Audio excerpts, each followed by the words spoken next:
Welcome to Discover Indie Film.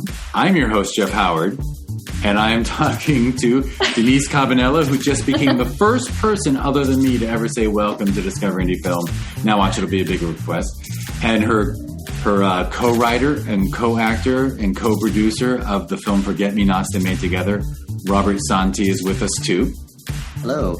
Hello. And this is that we just had a nice long interview episode, and now this is the succinct episode for those of you with short attention spans. Each of these actors and producers and writers, everything, they're going to answer the Discover Indie Film 4 questions, which are favorite films of all time, limit 3, an underrated film, an overrated film, and a lesser known film that people should seek out. But before I have them answer, I mentioned Forget-Me-Nots. Danice and Robert made this great film, Forget-Me-Nots, and it is in the Discover Indie Film TV series. So if you're listening to this, you'll hear what great taste they have, and you'll know what inspired them to make Forget-Me-Nots. So go to Amazon Prime Video, search for Discover Indie Film, go to Season 3. If you want, go straight to Episode 10 and see Forget-Me-Nots. That is the pitch, and give it 5 stars. I normally say that then. Now I finally said it at the beginning. And which of you wants to share your favorite films first? Denise? I can go. You go. I love Shawshank Redemption, Cinderella Man, and you know what? I'm just going to go ahead and say it. Clueless. Nice. No, and I always point out, I don't always point it out, but I love what you did there because the question is favorite films, which means films you just watch over and over and love. It doesn't have to be Citizen Kane. It doesn't have to be things that you think are the most technically brilliant, blah, blah, blah. Clueless is wonderful. Clueless is. It's a classic. It holds up. That yellow plaid, come on. Yeah. For sure. All right, Robert, you want to give your... And by the way, of course, Shawshank and Cinderella Man. Wonderful picks. Wonderful, just great story. You obviously love a story. I love the triumph of the human spirit. Well said. Thank you. All right, Robert, you want to give yours? Yeah, it's so hard for me to pick movies because I have moments, right? And sometimes I'm like, this is my favorite movie. And then another times, this is my favorite movie. But the ones that have just like the most watchability for me, it's kind of in the Clueless realm, right? Like, it's Dumb and Dumber.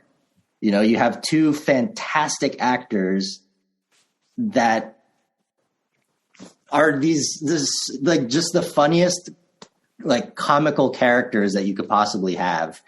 And the best part of that movie is the fact that they are so dumb, but they think they're smart. And that it's not something that you can do easily. Right. And that's why I love it so much because I can watch it all the time. And it just, I like the jokes just still land to this day. Right. Same thing goes for, Mighty Ducks 2. Not so much Mighty Ducks 2. Not so much because of the comedic aspect, but that's like, I love hockey. The sport that I did end up playing was hockey, and I just grew up, playing hockey. And that one is just the nostalgia of it all. And that trilogy is a fantastic trilogy, like to come out of Disney. And since I love comics, X2, X-Men 2, it's always the sequels that, Yeah, I was going to say. Not everyone does a sequel really well, but like, usually when a sequel follows like the original, it usually kind of falls short. But for these ones, the sequels actually, take the original to the next level. Did you say Dumb and Dumber 2 also? No. That's one of those. I was like, what? I did not. No, I said the original Dumb and Dumber. Let's just stop it at there. I don't necessarily like to talk about the sequels or the prequels, as there was one of that too. But that was Dumb and Dumber-er. Dumb and Dumber is the sequel to Dumb and Dumber. Yeah. And I thought it was funny, but it's the original that just does it for me. That one is the most One, it was the most original, and two, it's just comedic genius. Like it's genius, and I love and Jeff Daniels, right? Like Jeff Daniels is this moderately serious actor most of the time, and he goes. It's like a boxing. What isn't it like watching a boxing match? And just he is not going to let Jim Carrey be crazier or funnier than him. Yeah. And I think I read somewhere, and I could be completely off base on this, but I read somewhere that when Jeff Daniels took that role, I think his reps and stuff like that, they were like, Jim Carrey is going to eat you alive. Like, I don't know if you can handle this movie. And he's like, no, I'm going to do it. And it was a boxing match. He was like reparteeing with Jim Carrey to like the top of his game too. And this is like one of peak Jim Carrey at that point. And he holds his own. It's so fantastic to see those two play off of each other. It is a joy. It is a joy. Yeah. And I like the X-Men reference too, because I've just been on a mission. We've watched the MCU the whole way through with she's almost 14. And I keep saying to her, like, we got to watch X-Men now. Let's do the X-Men series.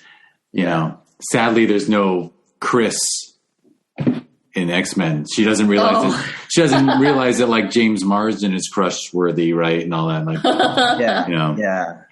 No, the X-Men are my favorite comic book characters, so they have a special place in my heart. They didn't do as well as the MCU stuff.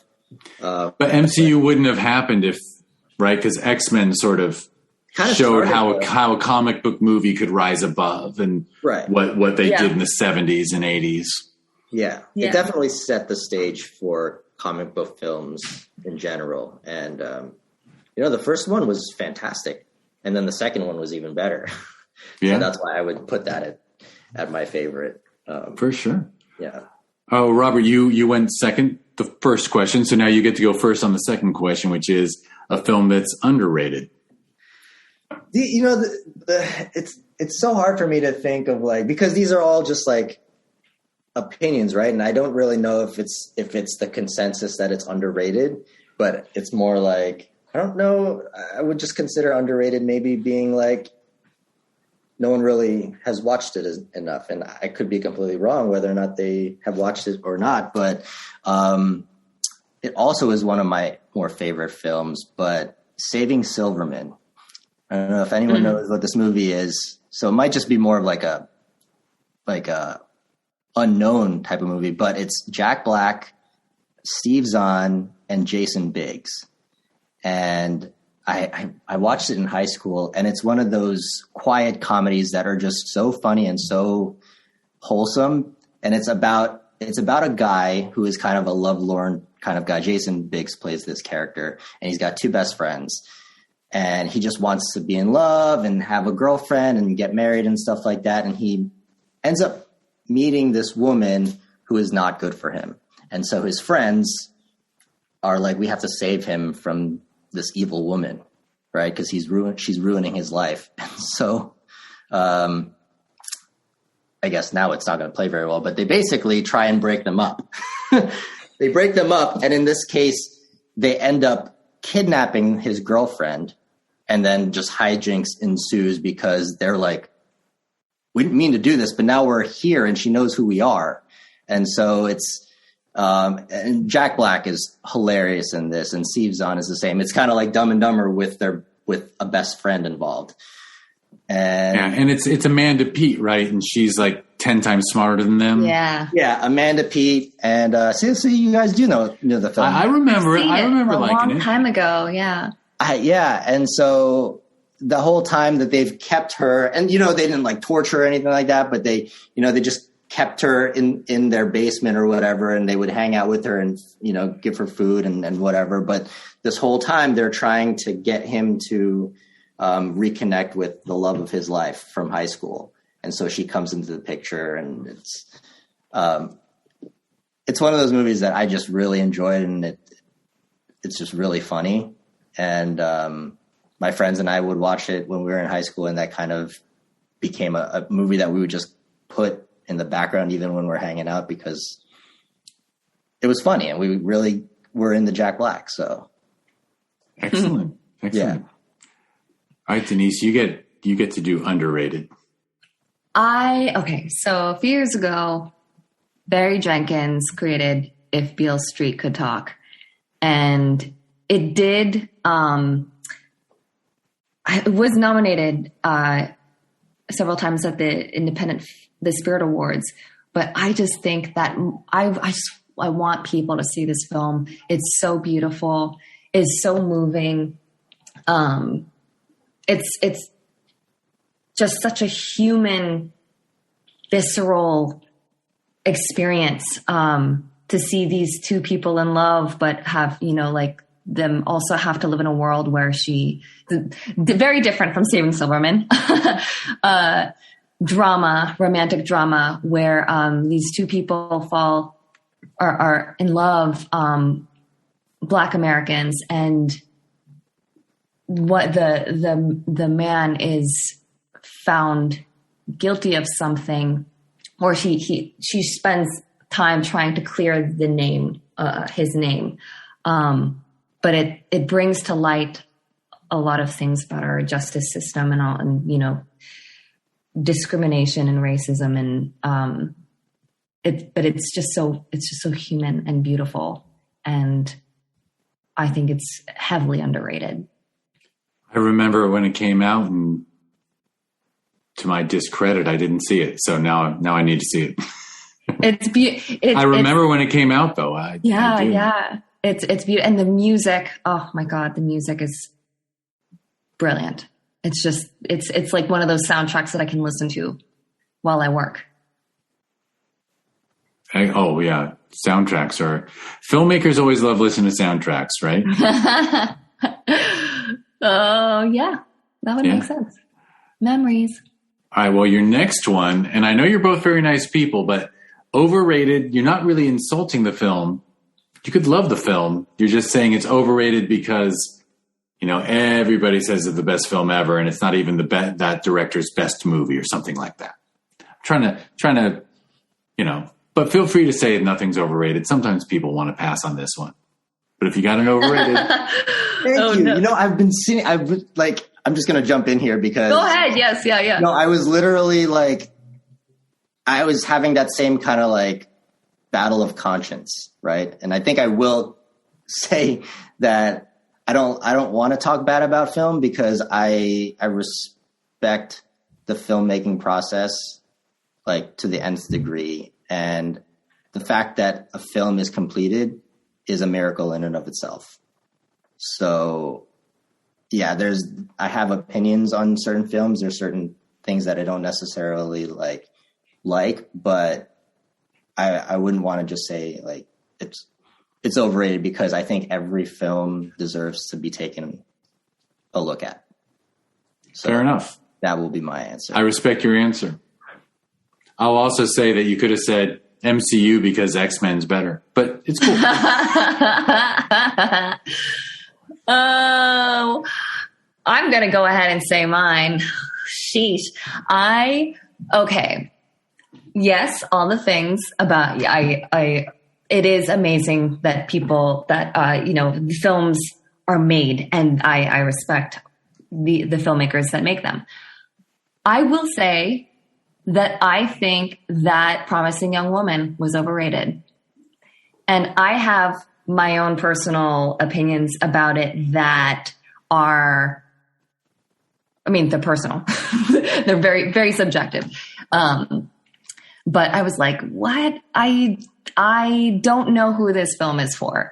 So, because it's definitely not for someone like me. That's how I felt about it. I have to plead ignorance because I've had a screener of it for a long time, but I watch everything with my partner, and every time I'm like, let's watch that one, she's like, I don't really want to deal with that. That one? Yeah, as a woman, she doesn't really want to watch Promising Young Woman because she's heard enough about it to say she wants to watch something she's going to enjoy more. I completely understand that. I was really mad at the beginning of the movie, and I was like, I have to stop watching this. And then I paused it, and I was like, ugh. I have to see just like what, and then I finished it and I was even madder that I like watched the whole thing. But yeah. I'm glad I haven't forced the issue, because there's been times I wanted to tell her, look, we've got to, you know, I always want to be a completist on the however many they nominate for Best Picture these days. I think it was 9 last year or this year. But yeah, I have some gaps but now thanks to you, I'll just watch it by myself someday when she leaves home. Of course, during COVID, I'm never alone. So anyway, last question, and whoever speaks first can answer it first, is a lesser known film that people should seek out. Gosh darn. There's a movie. This is not going to be helpful at all, but I don't remember what the name of it is. I saw it at AFI Film Festival a few years ago, and it's a Korean film. I don't remember if it had an English title, but it's this girl it's a horror film, and I think she steals things, or she works in an underground. Anyways, not really important what she does. She gets locked in this case, but the way that they built the story was so visceral. I know that's the second time that like I'm clearly moved by visceral pieces of work. But that I have to come back to you and tell you what that film is called, because I actually have tried to look for it. Maybe not that hard, but is it Death Bell? I don't, because I actually, as you spoke, since I was trying to be helpful, I Googled Korean horror film, a girl gets locked in a case. I don't think it's no, it's not that. Because Death Bell was 2008. No, it's not that. I was like, no, I think I would remember. Is it Death Doorlock? Bell. Doorlock? That's another one that came up. You know what? I'm going to have to think of it. I feel like I cheated this question, so let me think of another. I have to admit, when there's some filmmakers have come in, whether it's in person or on Zoom here, and they've explored Korean cinema, and it's so good.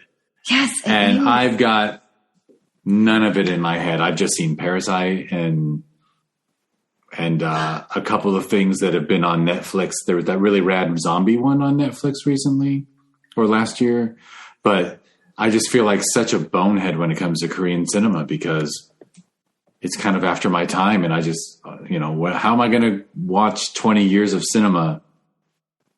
It's so good. It's so good. They're great at romance. They're great at horrors. Like, I'm like, oh gosh, the storytelling that is amazing. Okay, now I'm going to look up the other.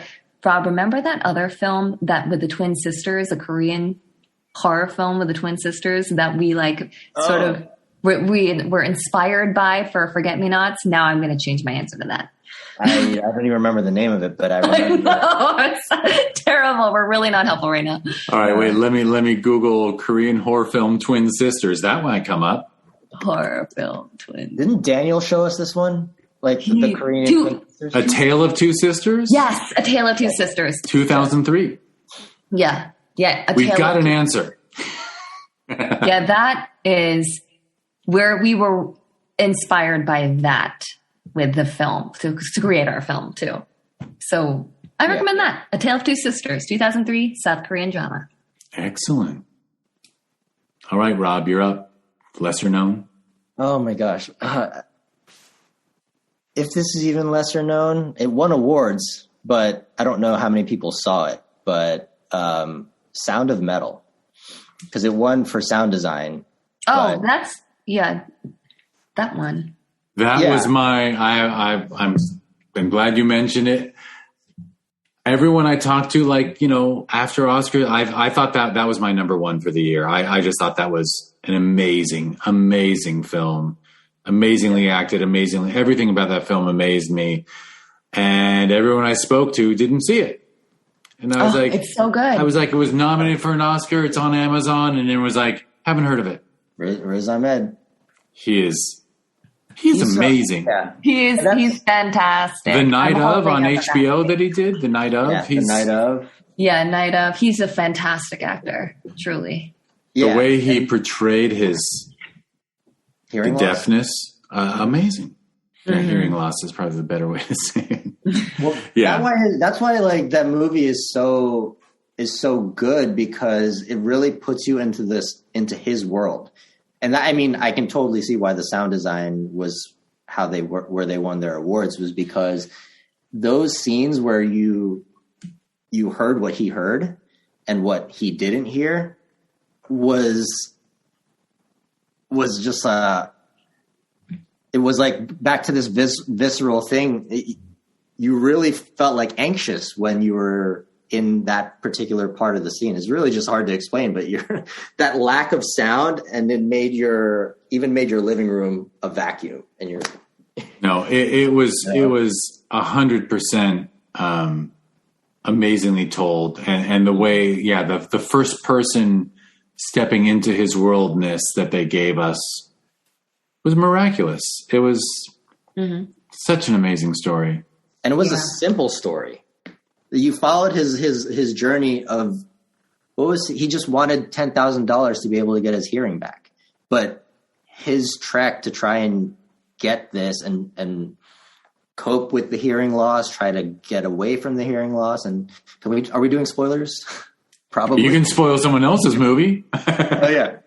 Like he goes and then realizes by the end, hearing loss is who, he's accepting his hearing loss. And actually, if he's not hearing anything the way it's supposed to be heard, he doesn't want to hear at all. Right.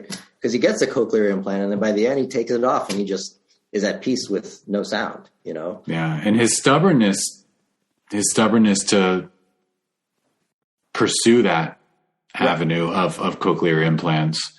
Yeah. And just the fact I just thought it was also, how great was the music? Yeah.